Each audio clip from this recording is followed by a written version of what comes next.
Bandio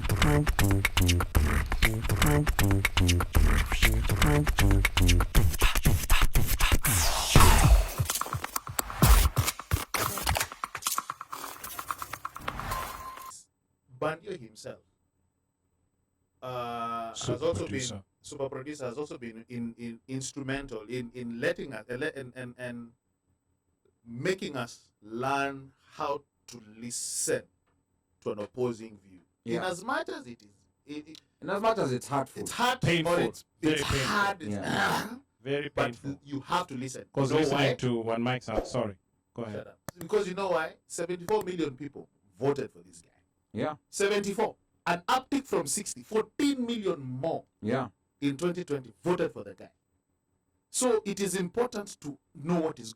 You just have to. what's happening in that world. You lazim. Yeah. In as much as you may disagree or whatever, but again, it's one of those, I think, this thing of critical thinking comes in because you have to be able to be open-minded. You have to be.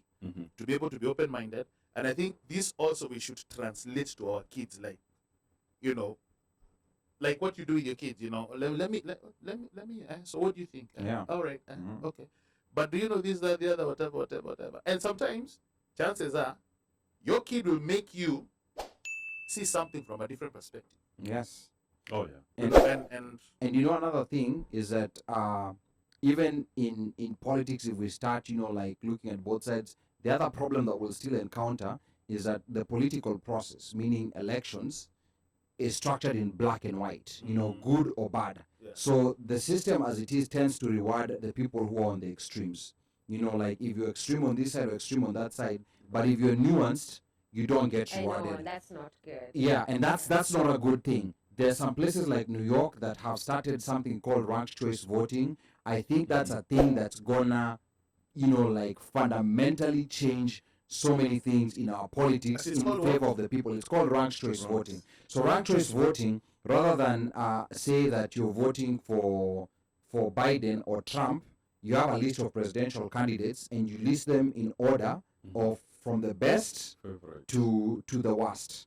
So what happens, the first round of counting, they count the number ones, people who are listed as the best. If the number one gets 50% plus one, the election is over. If that doesn't happen, if the number one doesn't have more than 50%, the person who's last is I think what happens is eliminated, the person who's last on the list. So let's say there are 7 candidates, the number last will be eliminated. And then now, they're going now to the second choice. Now, this is where mambo happens. You could have been the one who won the most votes in the first round, but in the second round, because you're so divisive, no one picked you as number 2.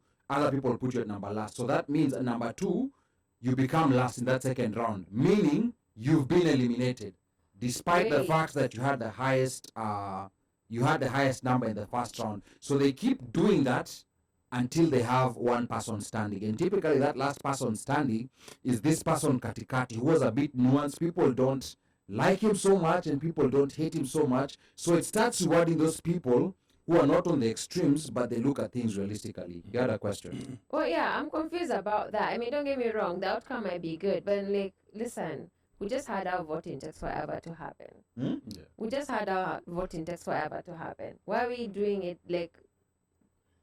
No, but what's the cost of having a process that takes one day to happen, and then you're stuck for 4 years? What would you rather have? Would you rather have a system? I want a popular vote, period. So yeah, it's still popular. It's still popular. If you hit 50% plus 1, there's no second round.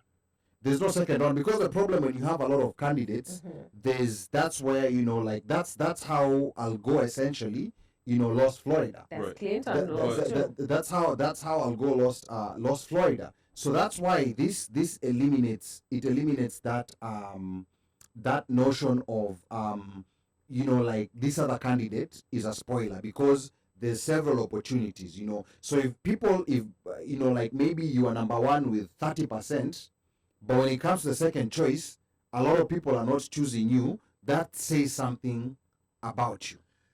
Wahenga walinena kilicho na mwanzo hakina budi kuwa na mwisho. Meli imetia nanga. we are about to wrap this puppy up. So I know you wanted to say something. So your parting shot, my friend. Oh no, I was just about to say, like the voting, rank voting, actually makes almost the candidates not to be too extreme, because you have to win somebody.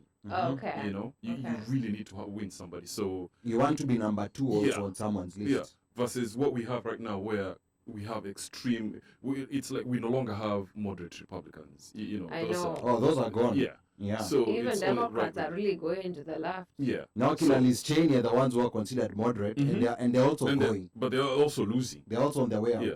And if you listen to Radio Lab did a very Yes. good show called I think Tweak the Vote. Huyu hapa ni mtu wangu wa Yeah. my podcast. I've listened to that episode. Absolutely lays it down, and it's just it's interesting and just really good.